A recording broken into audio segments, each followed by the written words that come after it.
Hey everybody, welcome to Season 3 of Song Revolution. Get ready to ramp up your songwriting.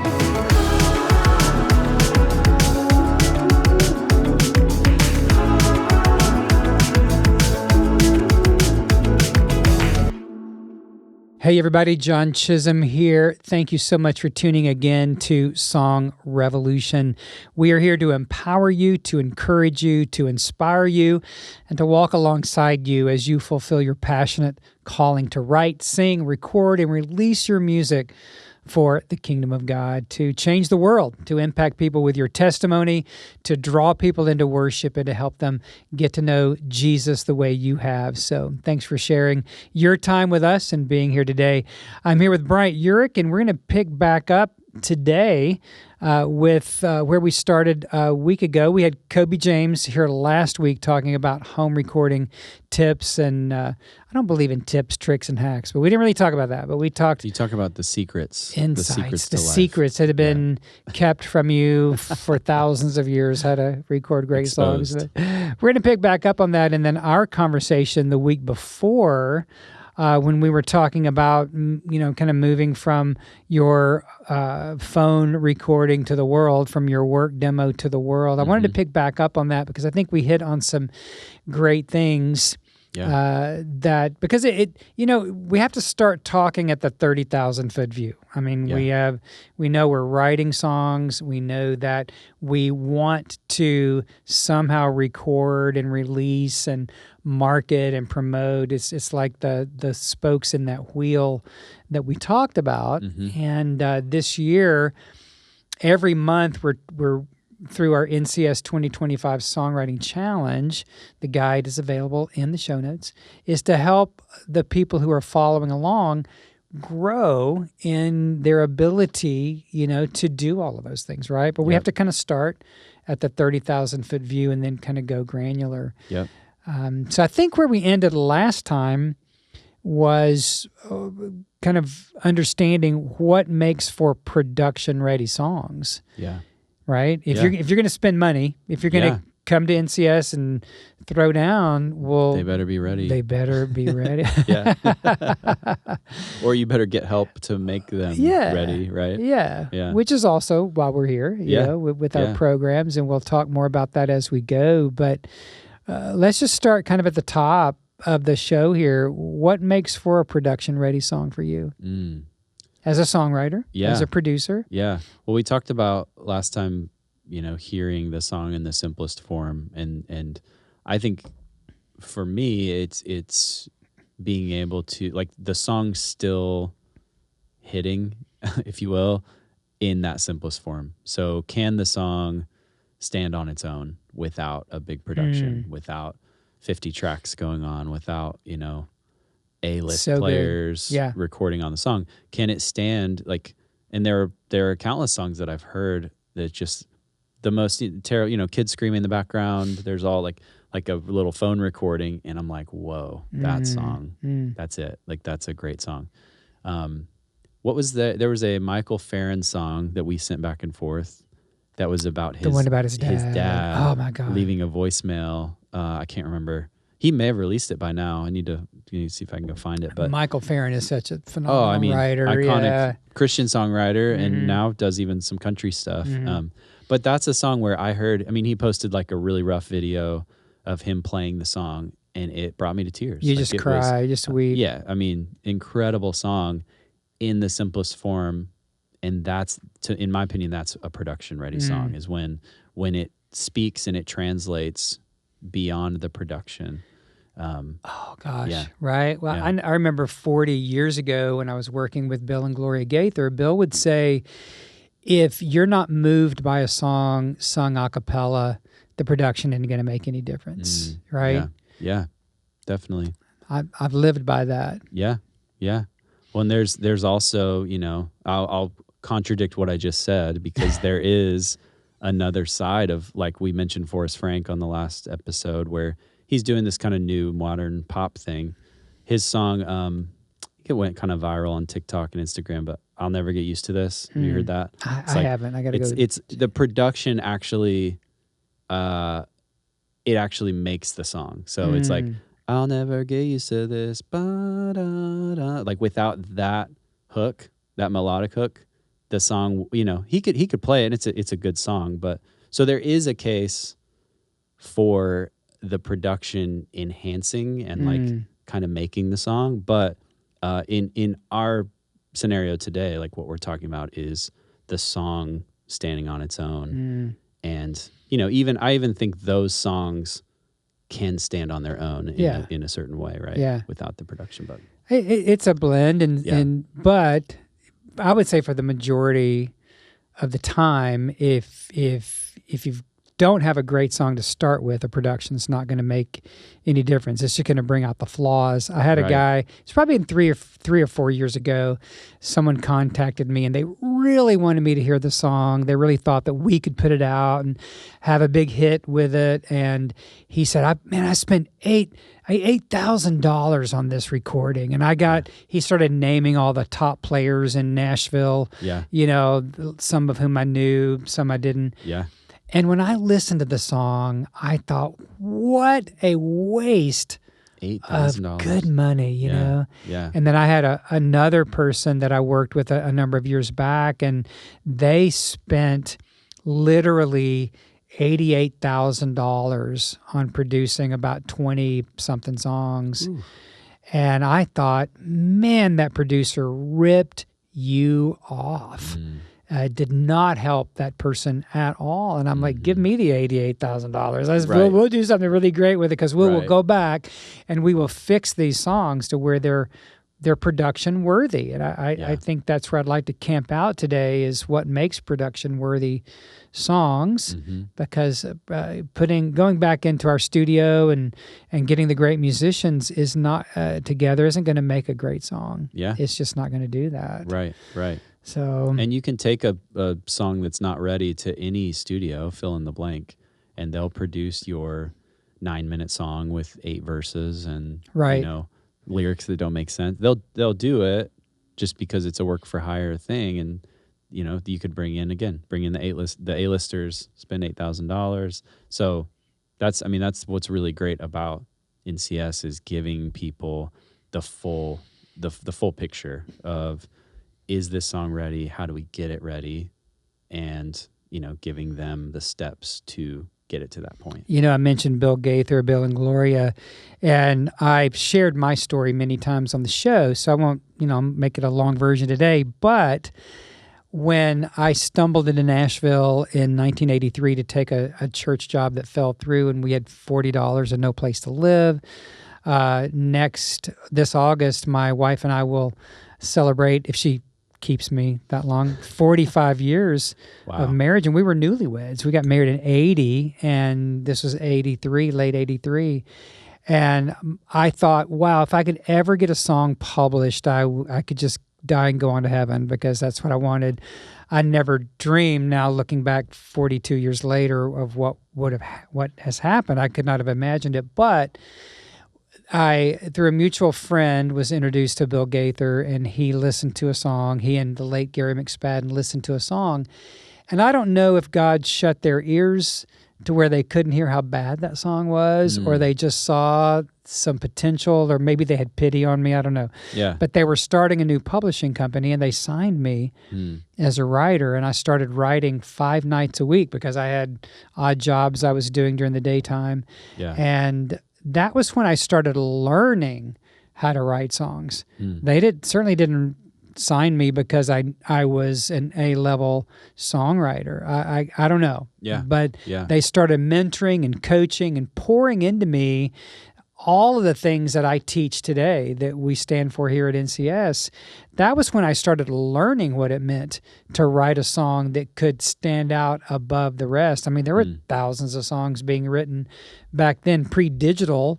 Yeah. We couldn't just throw them out on Spotify. There was no Spotify or YouTube, back in that day. But that's when my eyes began to be open to what someone would take to a studio like a Bill Gaither and record. And I remember one particular song, a great songwriter named Dwight Lyles. He and I wrote a song, a novelty song, that we wrote it in a Manhattan Transfer jazzy kind of vocal style. Yeah.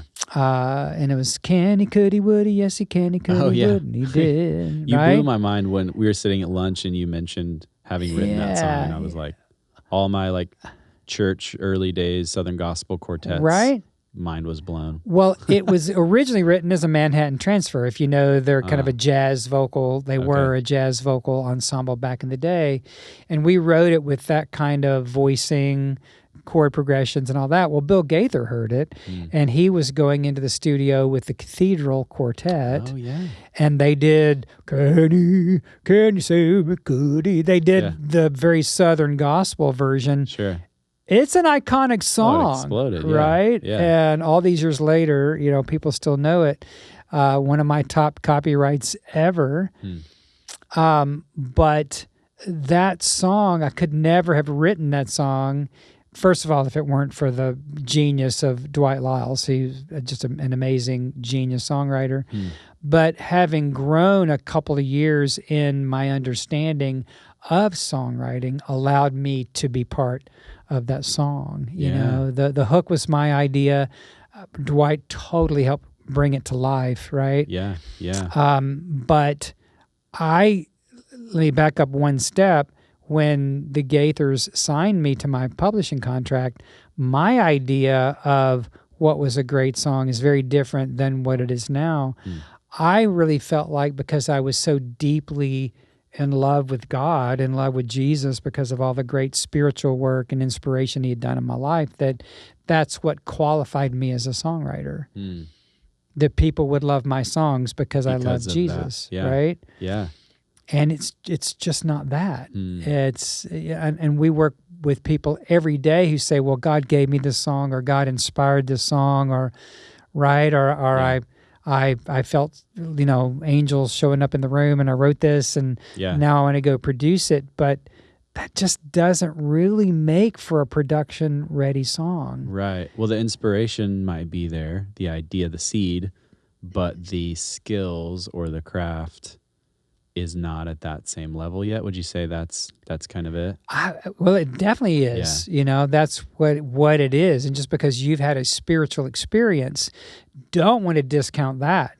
Sure. But maybe the craft of writing a great song isn't as developed in your life yet, and you don't really totally understand what a great commercial hook, whether that's the lyrical hook, the title, or even a melodic hook, because they're both very vital to the success of a song. Maybe you're just not as developed yet in the skill side, even musically. Maybe you don't understand chord progressions yet, or how to craft verses and pre-choruses and choruses and bridges to the point where they could really stand out above the rest. And that's what the Gaithers taught me. Yeah. They raised my consciousness, if you will, of what it means to write that level of song. The former director of Lifeway Worship, actually my cousin by marriage, Mike Harlan, he used to say there's no such thing as a bad song. There are only good songs and commercial songs. And I like that, because sometimes people can be a little offended if you listen to their song and you're like, well, it's just not quite ready. Yeah. You can go to the studio and you can produce this out like we've been talking, but it's not going to make it a great song or a classic song. Yeah, yeah. Right? Yeah, there's an interesting thought there, because we're sitting here in 2025, and you went on from that point to get deep into publishing and Integrity Music, and Star Song before that, then Integrity.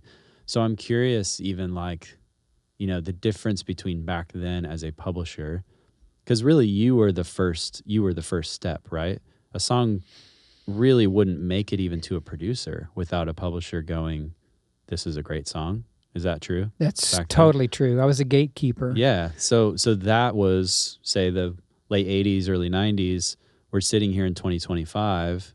And a lot of what's happening is this, we have technology at our fingertips. So, and you see this with artists and writers getting instant feedback on, hey, I just came up with this idea. Should I release it? Comment below, whatever. So there's this kind of like, I don't know, overwhelming sense of like instant feedback that you can get on social media on a song idea that's not necessarily an expert opinion, but it's someone on the other side of their phone being, being spoken to by your song. So it resonates with them.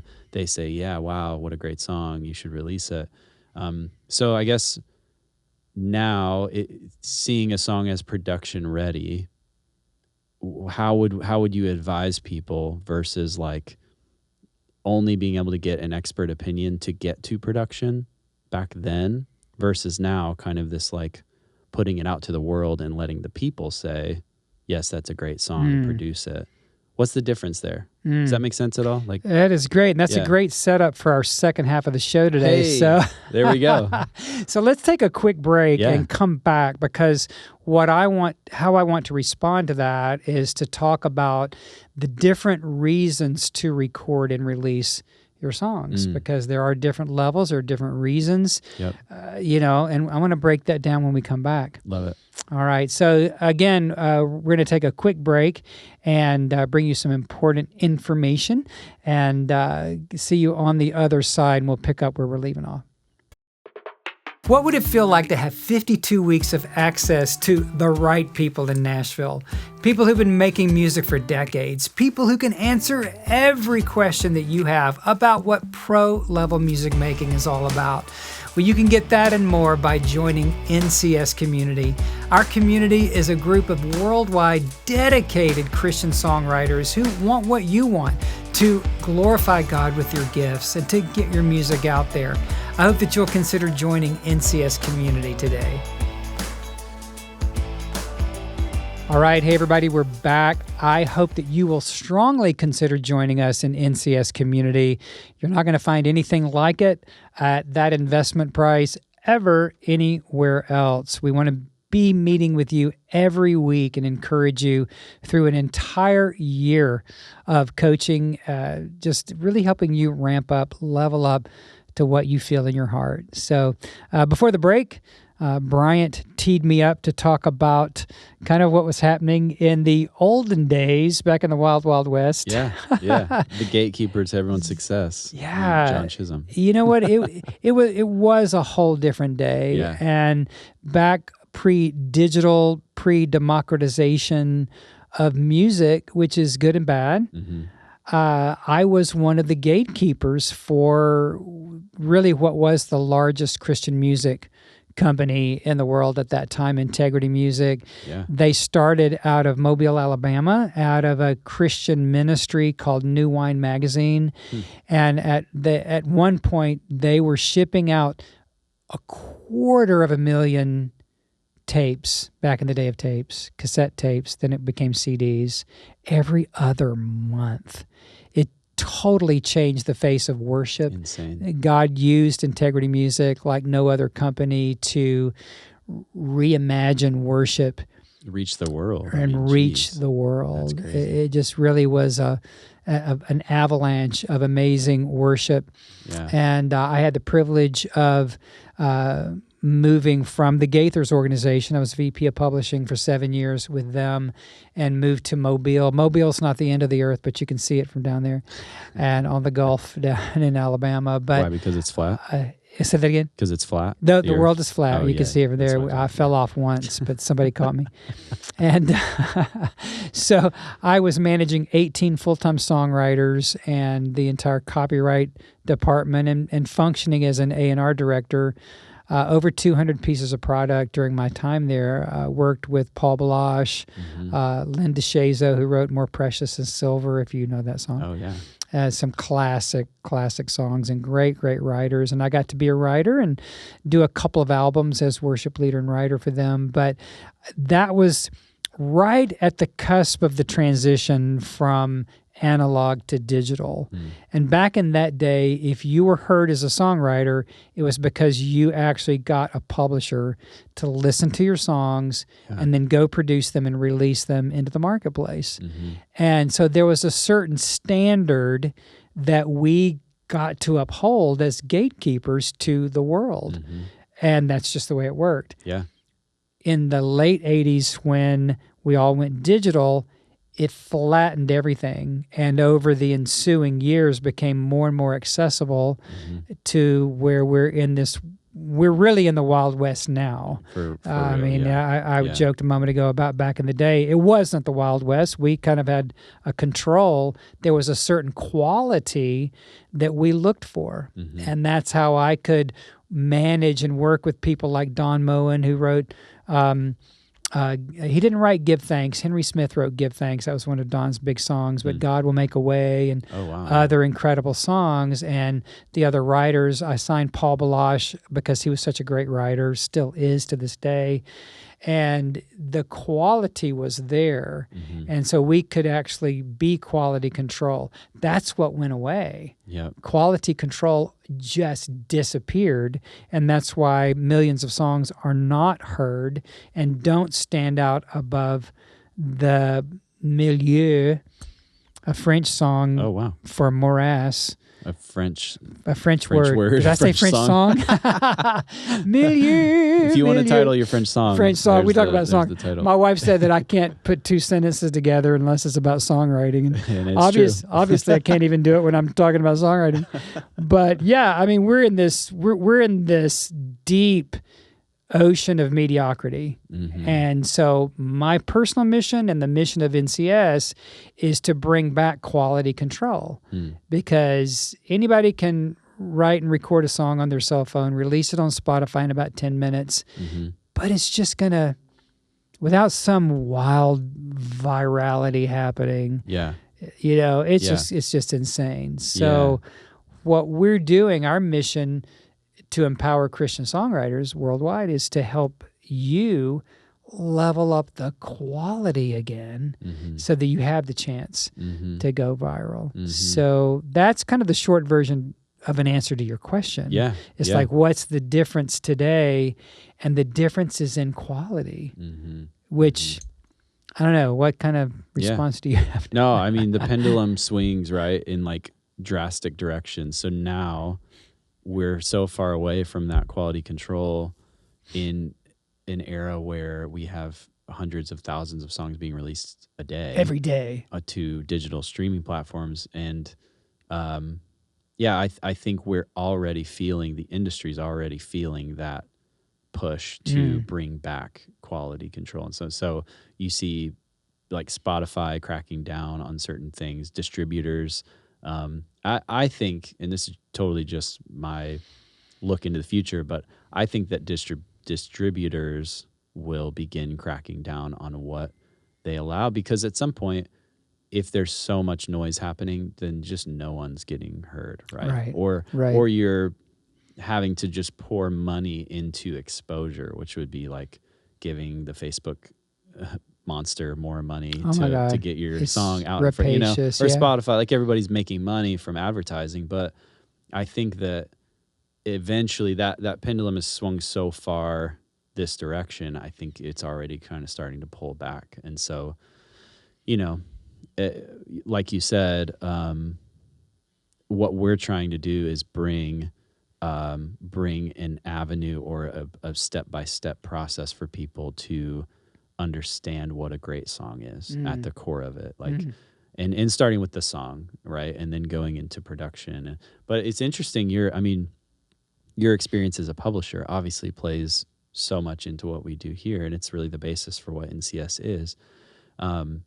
What would you say, I mean, as we're talking about production-ready songs, back in the day when you heard a song for the first time, you really were the person that would pass it on to the producer. So what were some of those things from your perspective that would make, you asked me earlier what would make for a production-ready song. What are those things that you look for with your experience in publishing when you hear a song for the first time? I learned on the job. And I had the blessing, as I said earlier, of being mentored and coached by some of the best ever, even to this moment, Bill and Gloria Gaither, other people whose names our listeners would not know because they were behind the scenes. and even other songwriters. I mentioned Dwight Lyles earlier for Candy Cootie Woody. Yeah. I learned so much from co-writing with Dwight and other writers whose names, kind of have faded, but they taught me what writing commercially was all about. And so there is somewhat of an intangible thing to hearing a song, even in the rough, and knowing that there's a diamond in there somewhere. Some of that is intuitive, some of that is spiritual, some of that is just the feels, right? But a whole lot of it is not. A whole lot of it is understanding how convoluted a verse can be when someone throws in 18 ideas and each line is completely disconnected. Yep. You start with one topic in the first line and then you change it in the second, and then you change it again in the third and the fourth, and then the pre-chorus is anybody's guess. And so by the time you get to the chorus, you don't know what the heck the song's even about. That's simple math. That's pretty easy, right? Sure. And I learned that the first thing that I ever began to recognize as a publisher was that there's a principle of cohesiveness in a lyric. And I became a publisher because I was very aggressive about connecting people and about connecting the writer with a producer or with an A&R person. And I was unafraid to learn, to reach out, to ask people for advice, because I quickly found, Bill, here's something that Bill used to say. I had the privilege of playing him songs every week, and he would listen to it, he and Gary McSpadden and Gloria Gaither, and Bill would say, well, yeah, it's nice, but who's going to care about this in 100 years? And that would elevate my thinking about the song itself. It's like, okay, that idea is not big enough to be around in 100 years. Wow. Right? Yeah. Or Gary McSpadden would say, well, I really hear your heart, and I know you love the Lord, and you go to church all the time, but this just really isn't up to where a lot of people are going to like it. Yeah. And it challenged me. It kind of hurt my feelings a little bit, but it made me think. Right? And so as I started understanding what they were saying, the first concept that I got was that I was throwing in a lot of religious popcorn. I might have 8 different references to 8 different scriptures in a song, for God so loved the world that we're going to see him coming on a white horse and the Lord is my shepherd. So Jesus loves me this. I know. It's like, it was just crazy because but I had a heart for God, had a heart for Jesus, had a heart for all that, but I didn't know what I was doing with the craft. And that was the first thing I saw, was that a song needs to be logical and cohesive. And from there, I pieced together the entire coaching program that we use today to help writers be effective. And it taught me how to be a publisher, and it taught me, as I interacted with Greg Nelson, who was the top CCM producer back in the 80s, Sandy Patty and Larnell Harris and Steve Green, and those iconic names that helped blaze the trail for the Chris Tomlins and the Lauren Daigles of today. We stand on their shoulders, right? For sure. But Greg, the feedback I would get from Greg, was tremendous. And there were songs he hated that I would bring to him. And he was a very direct kind of guy. Greg, if you ever, watch this podcast, thank you. You were so intimidating. You scared the poop out of me. But wow, I was so scared to play songs for him, right? Yeah. And so, I remember the first song he ever liked that I pitched to him was a song called "A Mighty Fortress Is Our God." And I wrote it with the late Bill George. And it wound up being recorded by Larnell Harris. Huge hit for him. 30 years later, it's still his signature song. Wow. But I was so scared, but it was okay. I overcame my fear. I'd play him everything he'd listened to whenever he was doing a record. But how he responded to the songs helped me learn and grow. And I think sometimes writers are not open to feedback. Really, they want you to love their song the way they wrote it. Ooh, right? That's a good one. And so the first thing I learned was to learn from feedback. Yeah. Whether it was Gaithers or McSpadden or Greg Nelson or other people in the industry at the time. Yeah. And so I was able to take that in and then bring it out to my writers. I remember one thing, Paul Baloche, who was a great writer, open the eyes of my heart, Lord, or above all power, above all thrones, so many more, great songs. He credits me with challenging him to be a better writer, to even do something as simple as add a second verse. Sounds crazy now, but back in the day, when he came on with me at Integrity, he was kind of a one verse songwriter. Yeah. I can see, open the eyes of my heart. Great example. Like very simple. And I challenged him. I'm like, Paul, it's a great verse. Yeah. But songs these days have a second verse, and so that was a challenge to him, but he learned to be a great second verse songwriter because of that challenge from a publisher. Wow. So the role of a publisher is to help you be a better songwriter by challenging your deficiencies, right? But if you're not open to feedback... Yeah. So... You're not going to grow, and you're not going to... Yeah. Wow. That's such a cool perspective, man. The line that Bill said, who's going to care about this in 100 years? Right. That instantly makes you go, whoa, there's something more to write for, a bigger picture, a timeless like song is really the goal. Exactly. I think that I have 2 songs in my whole, I've had over 400 songs published and recorded, and we're still putting out songs now, but I think I've got 2 that could possibly be around after I go home to be with Jesus. Wow. Yeah. Oh, Mighty Cross, that I wrote with David Baroni. It's in a couple of hymnals, and a song I wrote with George Searcy called Christ Above Me, that's based on the 4th century breastplate of St. Patrick. Go look it up. Whoa. And I think those 2 songs could outlive me. Out of all the hundreds, Yeah. And when you think about a lot of the songs released today, maybe a song like My Chains Are Gone, I've Been Set Free, Chris Tomlin's addition to Amazing Grace, that could probably be around, right? Yeah. But In Christ Alone, I refer to that all the time because I think that song will be around, and maybe another small handful of the Gettys and small handful of Tomlins, as popular as they are now. Yeah. But will other songs that we like because they're popular right now, will they be around? I don't know. It's a great question. I'm thinking even like a mainstream pop example would be like a Call Me Maybe or something. Pops up and is really popular for a second, but then kind of, it's not a timeless song, right? Versus like a I Will Always Love You, like a Whitney Houston, timeless concept.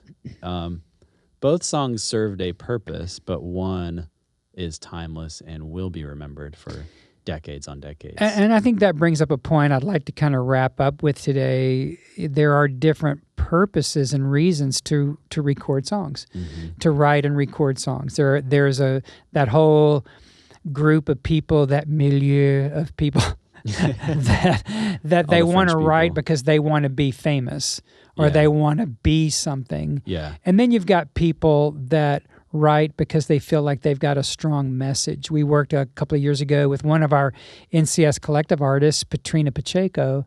And Patrina, wonderful story. I have a whole video podcast out with her that you filmed for us, telling her story. She was a battered woman. Her life was in danger. She escaped, had to go into hiding, became an alcoholic, then came back to Jesus. And now she has this incredible ministry. Put a plug in for Patrina's work, and we co-wrote and produced a record for her about 3 years ago. It's a great record, and it's kind of in the Katie Nicole Ann Wilson kind of genre, that country roots Christian. It's a great record, and it has opened up a great ministry for her. But her ministry is to battered women, to people that have alcoholism, or people that really need recovery and healing. And so that's a reason to write and record songs. Totally. Right. And then some other people that we've worked with, that we're currently working with in our NCS collective, people that have gone through our programs. We talk about Anya Lee, who actually died on the Appalachian Trail in 2019. They revived her. God had been speaking to her about making music, and she'd put it off. Wow. And just in the last week, she had a song debut at number 5 on the Apple curated playlist, What's New in Gospel Music. And so she has a reason. It's her story back again. It's her story back again, yeah. So that she has a purpose and a reason, right? Yeah. I don't know. Who else are we working with that are exhibiting that kind of purpose? Yeah. Yeah, I mean, we're working on a record this month with Howard Grip, right? Who's come into our world, and he has a purpose. He's given his life to the Lord in the last, I think, 5-ish years, maybe a little more, but totally turned his life around, and used to play rock and roll and Pearl Jam and all that stuff. And now he's totally given his ministry over to the Lord, which is so cool. Has a great testimony. So, again, will his songs ever be played on K-Love? Who knows? Jury's out. But I think the mission is the most important thing, and in your specific mission, right?